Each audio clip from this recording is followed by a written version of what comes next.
definition over here from the dictionary is maybe the most precise thing, because it captures the essence in words, and that's what visual language is about. We try to capture the essence of something, but later more.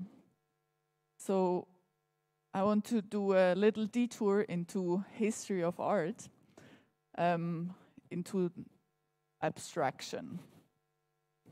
So a quote I want to start with is from Vasily Kandinsky, and he said, "Visual language describes the method of visual communication. Humans use language, either spoken or written, to communicate by arranging words in a conventional way so that they can be understood. Humans use visual language to communicate visually by composing images using established design principles and techniques." So I want to show you an example for this, because it's maybe a bit complex to comprehend. And I'll do this with the example of Piet Mondrian. He was a Dutch painter, and this painting is actually by him.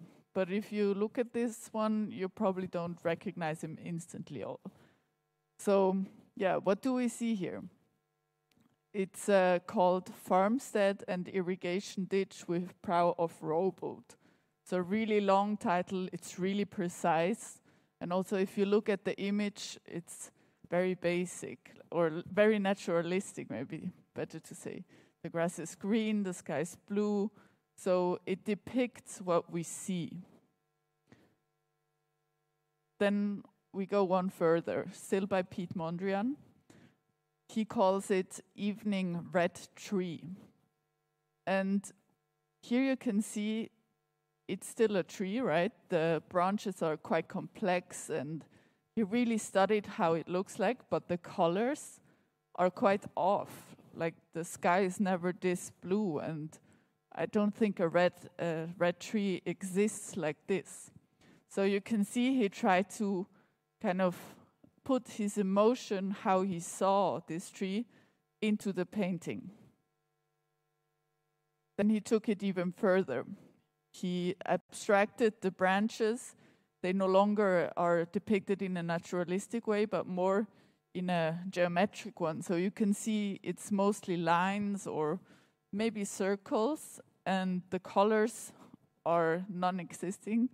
So it's only black, white, and gray. Then he goes even further.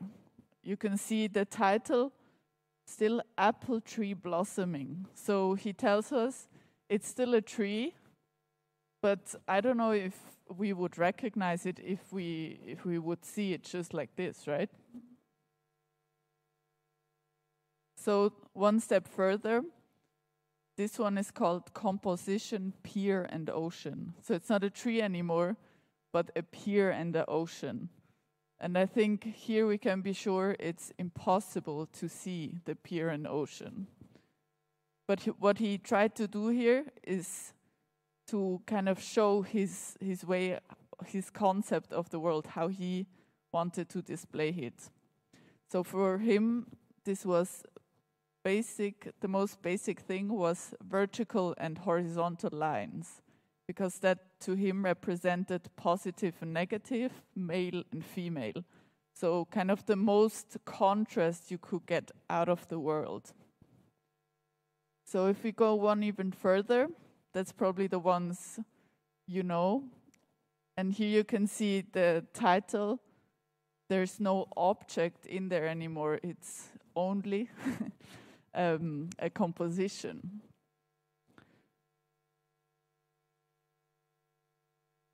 So Mondrian believed that the art reflected the underlying spirituality of nature. He simplified the subjects of his paintings down to the most basic elements, so the vertical and horizontal lines, right? In order to reveal the essence of the mystical energy in the balance of forces that govern nature and the universe. Maybe you can also see here he used color again, but only the most basic ones are primary colors, so red, yellow, blue, black and white. The next project I want to show you is from a graphic design studio from Switzerland. And you all know pixels, right? When we work with pixels, we want more and more so that we have a really high resolution. So we want high fidelity, is another word to maybe put it. What they tried to think about was how can we represent something in a most basic form that you can still recognize an image, but it's reduced as much as possible. So in order to find out, they divided the image of this cow into a grid. And you can see this one is really well recognizable, right? It's definitely a cow. And then maybe if you go up here, that's the most extreme one. It's only 3 by 4 pixel. It's not really a cow, right? If you go up there, also not really a cow, maybe more a jellyfish. But if you go up here, you can see it's a cow, right? We also have it down here. So that was kind of the lowest fidelity we could get to in order for it to still be recognizable. And as you can see, it works. We have Mona Lisa and Che Guevara, and we recognize them. So let's head over to pictograms. The pictograms are probably the most basic, or the first writing system we used. The hieroglyphs you can see here were used around 3,000 years before Christ, so a really long time ago. And the pictogram has actually become, again, as you can see on this side, probably the most important mean of communication in our globalized world. The pictographs create a common ground for basic communication because it allows us to add emotion and context to a message, right? So the first written languages actually used images, and but this also, as you maybe know, using the Chinese writing system, to write and read, you have to know a lot of letters. So when societies became more complex, they tried to reduce it. So you can see, starting from the image of an ox, there was this evolution to what we now call A. So it went from a logographic writing system in this column to a phonetic one, where it becomes a symbol for a sound, right? So this is wonderful. It's easier to learn. We don't have as many letters, but it also causes problems because as I've learned here, you can understand newspapers, for example, from China, from mainland, but you can also understand some basic Japanese, right? Because you use the same writing system and they're related to each other. So with the phonetic one, this doesn't work. And I want to show you this with a map from the country I come from, where we have 4 different national languages. I'm from the German part, so from the one where there's the majority. But you can see there's also French, Italian, and Romansh. Romansh is only spoken by like 5,000 people. And we can't really communicate with each other. We have trouble learning the languages, and then we don't speak them really well. So in the end, we talk English with each other, which is kind of ridiculous, right? So I want to continue with this one. It probably you probably can't read it, right? It says, "Der Krieg ist vorbei." It's a Swiss German. What about this one? Also not really comprehensible, right? La guerra è finita? No. It's hard, right? Latin, Arabic. Oh, but this one you understand, I guess. War is over if you want it. So this was a project by Yoko Ono and John Lennon, and they launched this as a kind of peace propaganda, you might say. So they wanted to remind people that it's their choice to have peace. So it was during the Vietnam War. And you can see through the whole series, it has a consistent visual language. They always use the same hierarchy, right? You have the really big type up here, then a smaller one, and then the signature. So for some of them, they even drew a new typeface so that it would match the Latin Franklin Gothic, I think it is. And the reference for this was actually a poster from from a British Army recruitment poster used before the First World War.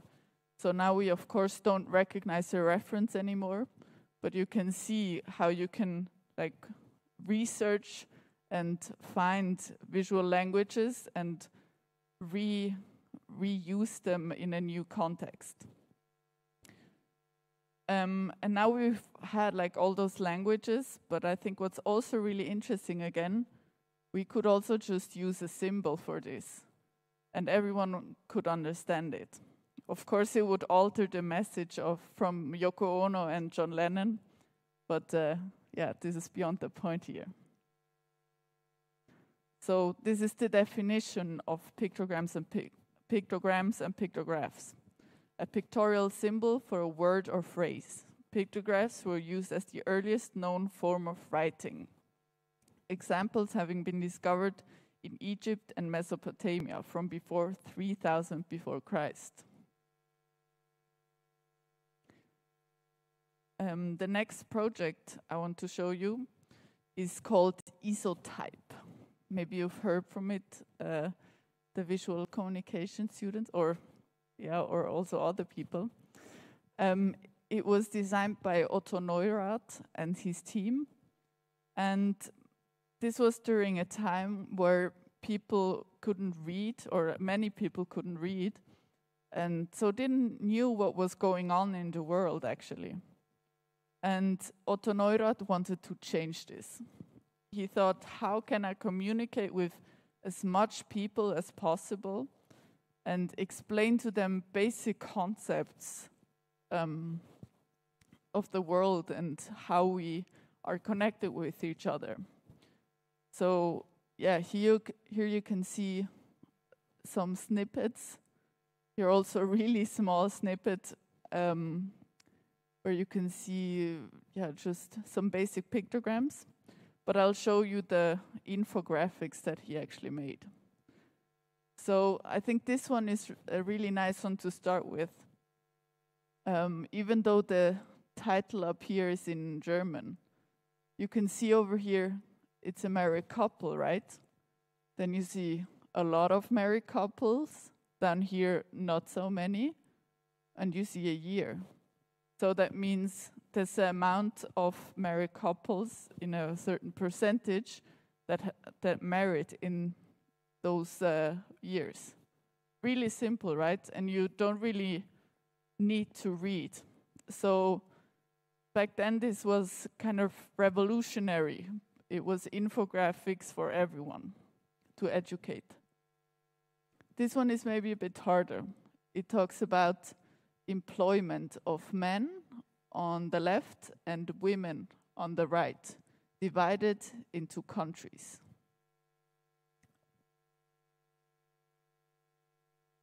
This one is also really nice. You can see the people and the percentage of cars that they would own.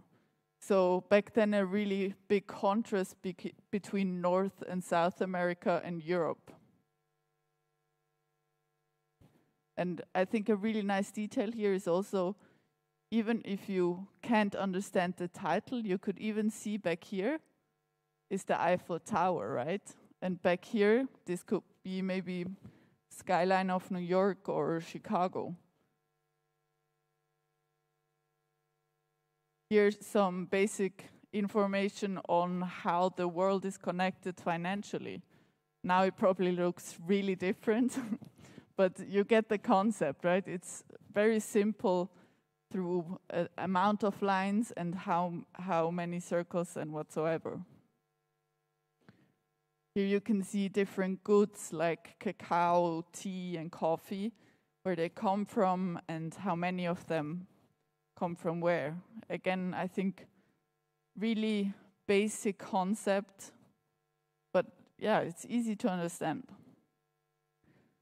So I think big topic here is also that if you try to depict something in a very basic way, you often also end up using stereotypes.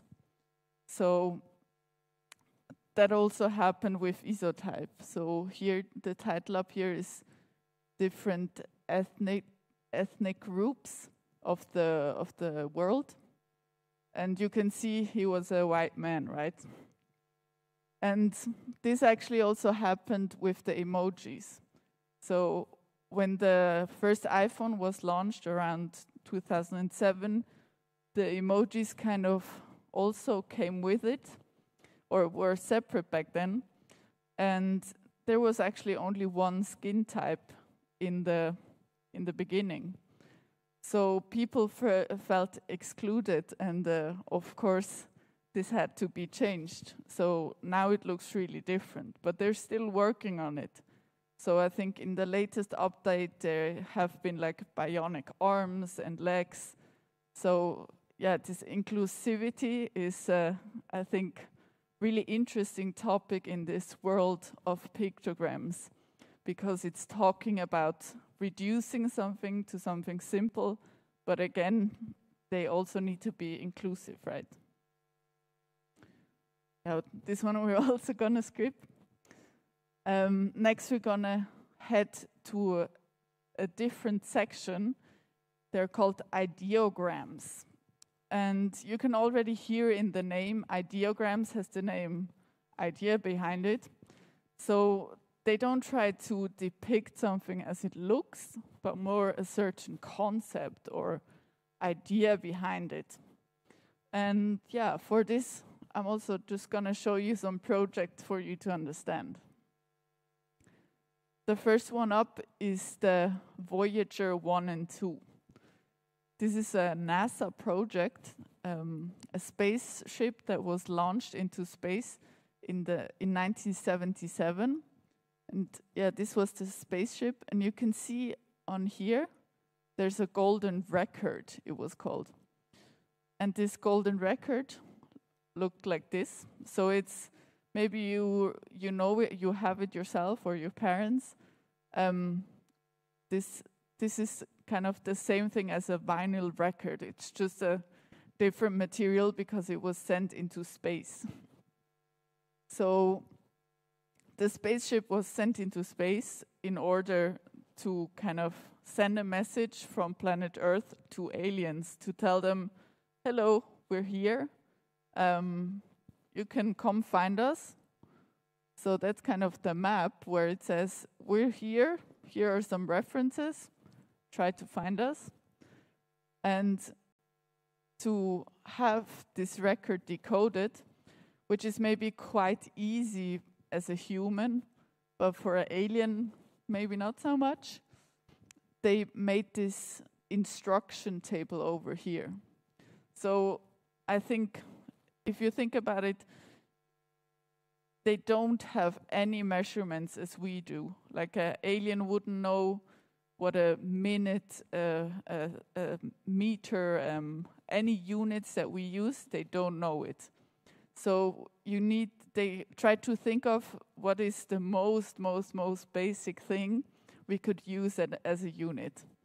And for them, it was this part down here, which is a hydrogen atom, and apparently you can find it everywhere. So that was kind of the thing they assumed, that aliens would also know that we all have this in common. So this is kind of the basic unit, and through this they kind of did a binary code, so 1 and 0s. And if you decode it, you can like find out how fast it has to play, how long it takes for one turn, and so on. Yeah, so that's one side. But there's also a other side of the record.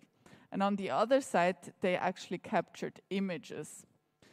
But as you can see, it's a record, right? We don't put images on there, usually. But you have to think of, it was 1977, technology was really different, and the spacecraft could only carry around, like, I think, 100 kilobytes, and yes, it's kilobytes, so really, really little. So what they did is they transformed the images into sound. And to transform them back, you have this table of instruction, which is also, again, decodable with this unit. I'm not going to dive into it because I'm not a scientist and won't tell you something wrong. Yeah, so this is another kind of plaque they had in there. You can see again the map of where we are, the unit of the hydrogen atom, and having this over here, they told us like how tall an average human being is. And down here, again a map, like if you find our solar system, it would be this small planet. And actually on the whole project, this arrow down here was the most criticized. And I think that's really, here you can see how common this maybe is for us to use an arrow. It's logic, yeah, that's where we come from, right? It shows a direction. But maybe it doesn't for an alien, right? It shows maybe an attack or, I don't know, whatever you would read into it. So yeah, this was criticized to be not as universal as the rest of the record. So I think it's maybe just nice to know. We will never know, or probably not know, if they will find us or even be able to decode it. But NASA did this. They sent a message to outer space. So I have a video here, but I think we'll skip it. But feel welcome to like rewatch it. It gets like explained really, really thoroughly, and also shows the image that are on there. Yeah, so we're heading over to the next one, which are come on. That's Japanese family crest symbols. And they were, I think, first used in the 11th, 12th century by mostly aristocrats, so rich people who kind of wanted to show that we're a family, we have kind of this big heritage. And as you can see, they didn't include like the family name, but they had this symbol. So it would kind of include different aspects of maybe wishes of fortune or whatsoever, or maybe, yeah. So they would have it on their clothing like this. Actually, you can see it's still nowadays used sometimes. But yeah, let's go back to the history part. Later on, the samurai warlords actually started using the kamon too.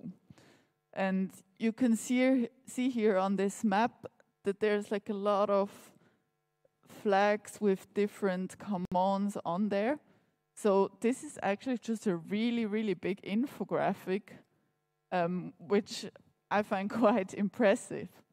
So if you go into Wikipedia, where I also found this map, there's actually a whole list of what family and how many people were there, So it's really interesting how this really old map has so much information and so much research can be done just by having those family crest symbols. So nowadays, those are still kind of in use. Maybe a common one is the Mitsubishi logo, which is actually a combination of two family crest symbols. But I've read that it's not that usual or people don't like that to use it in this very commercial way. So it's mostly used for ceremonies like if you're getting married or maybe on your gravestone. Yeah, so the next project I want to show you is also by a Swiss graphic design studio named Offshore. And this is a publication they did. And I think maybe we can zoom in a bit so that you can see a bit better what I talk about.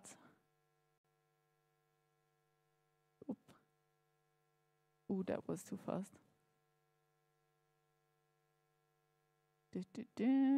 Spoiler. Okay, now you see. Oh, it's really big.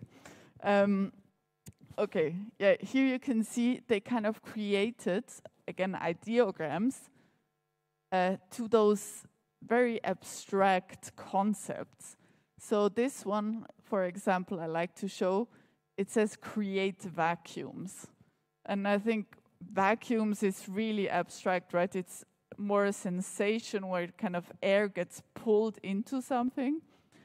But they kind of managed to translate it into this ideogram, which also has this visual language of something that gets sucked into. Maybe also this one over here is interesting. It says communicate with plants. Also really abstract way. But I think they also translated really nicely with this infinity symbol, which is actually when you're having a conversation, it's always I say something, you say something, right? So it has this vice versa included in there. So yeah, this is this publication. I'm just gonna flip through it so for you to see kind of how they included the rest of the elements. So there's of course a lot of body text. They even did like a kind of spelling index to do some basic magic. So yeah, here is like the basic magic, or here even intermediate if you feel courageous.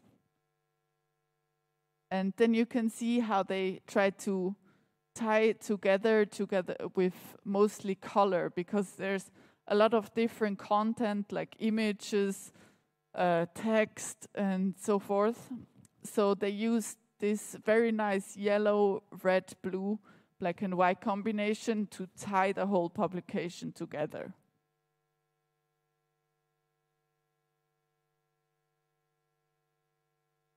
Yes, so now we're heading to the last section, identity. So I want to start with this one. I think you all recognize what it is, right? It's the Coca-Cola logo, but with a weird writing in it. And the story behind this is that in 1928, Coca-Cola was introduced to the Chinese market. And what they did, not thinking a lot about it, they just said, yeah, just find a name just write it phonetically, that it sounds the same as in Latin script. So when they translated it, Coca-Cola translated into female horse stuffed with wax. Not a very pleasing name, I guess, and it also doesn't really make sense. So later on, they had to work with translators and find a nice combination which sounded the same, but also had a nice meaning. So I think now it means happiness in the mouth or something like that, and that's a lot better. Yeah. So the next one is Arabic logos. In Saudi Arabia, they have a law that for every Latin script logo, you have to have a Saudi, like an Arabic one. So everything looks like this. And here you can see really well how visual language, how strong it can be if you have a good concept. So I think if we would like not see this page, we would recognize all of these logos, I'm 100% sure, because they managed to like reduce the visual language to the core of it and translate the writing system. Similar, this can also be done in type design, for example. Here they used different elements of Arabic script and tried to include it into a Latin script one so that they would harmonize better. So this would maybe also be interesting if it works with the Chinese writing system and the Latin one. Then I want to show you this visual identity from the Summer Olympics of 1968 in Mexico City. And again, it was a long time ago, but maybe to kind of explain, the president then said to the designer, look, we're having a bit of a crisis here in Mexico. Those Olympics are really important. Try to like design something that unites us and also doesn't show like the sleepy Mexican with the sombrero sleeping under a cactus. So this very stereotypical way. So they started designing and found kind of, the Olympic rings, those 5 rings, they fit really nicely with the 6 and 8 of 1968. So they started out here. Then they, of course, developed a whole typeface so that they would have the Mexico 68, which would be the logo. Later on, they will combine it. So what they thought of, okay, what if we increase those lines so that it's like full with energy, it's radiating. Also with this, it kind of, Mexico is the center of this circle. So it shows the center of the Olympics. Everyone comes to Mexico and shows this energy a sport event has, right? Then for the colors, they did a really interesting thing. They actually gave this wooden plate to some local artists. And the local artists would return these. So that's like artwork with cord. And you can see like how they use the colors is quite unconventional. And this inspired them for the forthcoming process.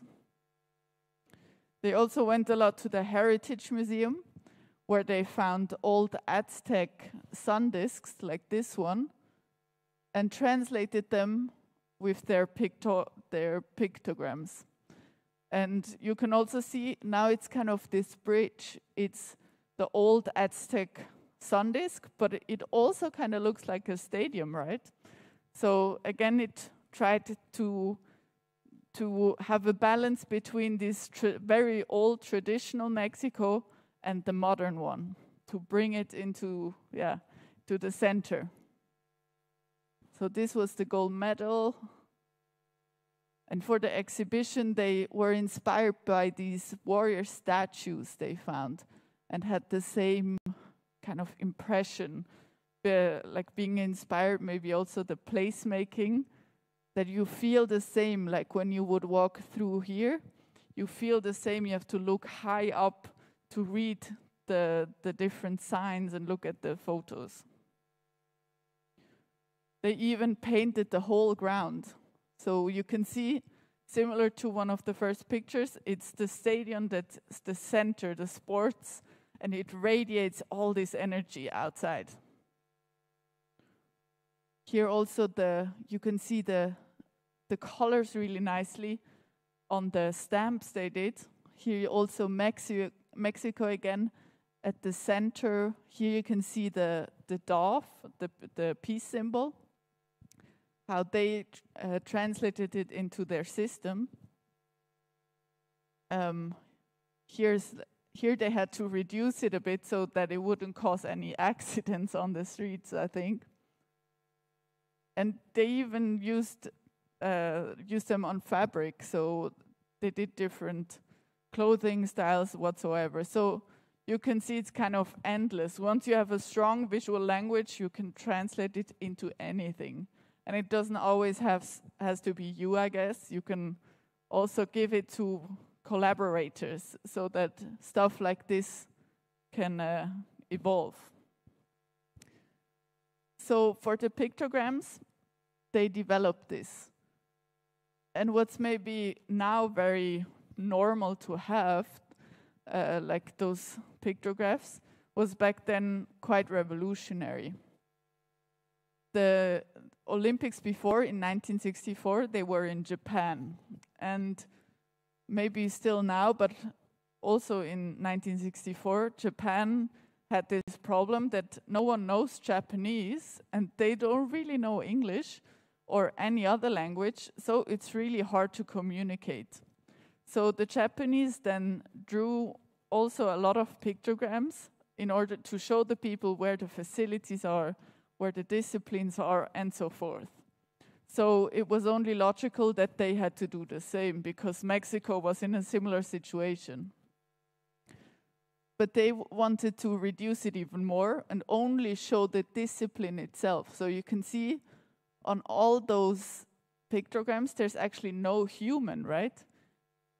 For example, the boxing glove, you don't see the action of boxing, but you only see kind of the tool you need for it.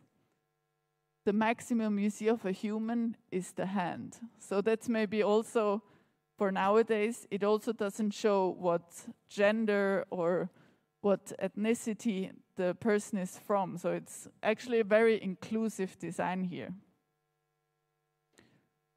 To show you here a black and white version, you can see the ones I just showed you.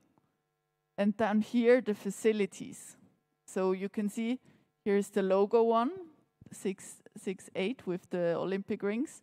And actually they used the contour of this one and translated it into all those other pictograms. So I think that's a really nice detail, how to take something and reuse it so that it has this whole package feeling. And I think this one is also really interesting because maybe who knows what it is or who doesn't know what it is? It's a telephone, right? Because back then you had to dial like this. So yeah, you can see you also have to go with time with the pictograms. You have to reinvent them sometimes. Yeah, so on to the next one. It's actually from the Visual Communication Archive here at HKDI. And when I found this, I was amazed because there's like a series of 10 posters and they all have different colors, but the print is always black and has the same design. So I was really intrigued, like what was the topic of this? And then we did some research and we found out the topic was heaven and hell. And I was so confused, where is heaven and hell? I don't see it. And then we kind of talked about it, and then we found out that actually these symbols are from Chinese fortune telling and mean heaven and earth. So it's a really subtle way on how to include this maybe very strong topic otherwise, where we all have a certain image in our head. And for the paper they used, this is like a traditional Hong Kong wrapping paper, I was told. So they did kind of glue all of them together and show the uniqueness of Hong Kong and all the creators who were invited to this talk. So the last project I want to show you is actually one from my school where I also worked on, because we've kind of developed a certain maybe obsession with symbols. So we had this opportunity to design some merch for the visual communication department. And I think it's really hard sometimes to think of, okay, how do we brand ourselves? We are graphic designers. How do we want to like display ourselves? And when we were talking, we kind of realized that graphic design has always this kind of cult where we're really into typography and we really love black and white and stuff. So it has kind of this black magic cult feeling to it. So we decided that this would be our topic, and we just created different symbols. So this is, for example, the design for a badge we did. And then we also did 2 foulards. I also brought them. If you want to take a look at them afterwards, you can just come. I can't give them away though. So we we had those different symbols and added a topic to them. So you can see editorial So it was kind of our schedule that was translated into this visual world. So now I'm gonna show you a clip one of us did. Hope it still works.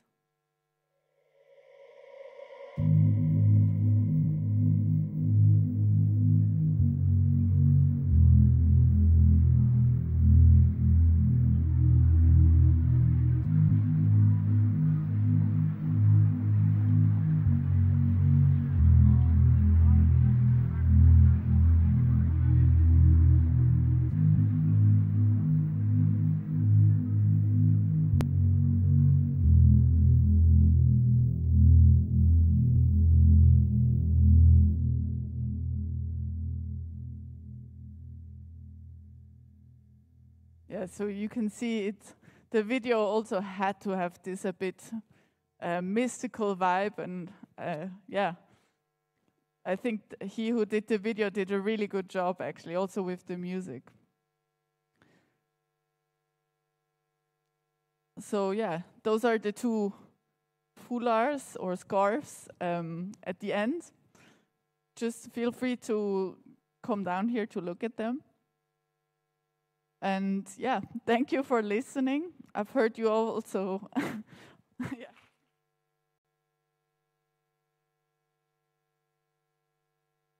And I've heard you've have an assignment to kind of write about this. So if you want to get inspired for some questions to write about, I have those just for you to think about. But you can all, of course, do whatever you want, just as a small help, maybe. Thank you.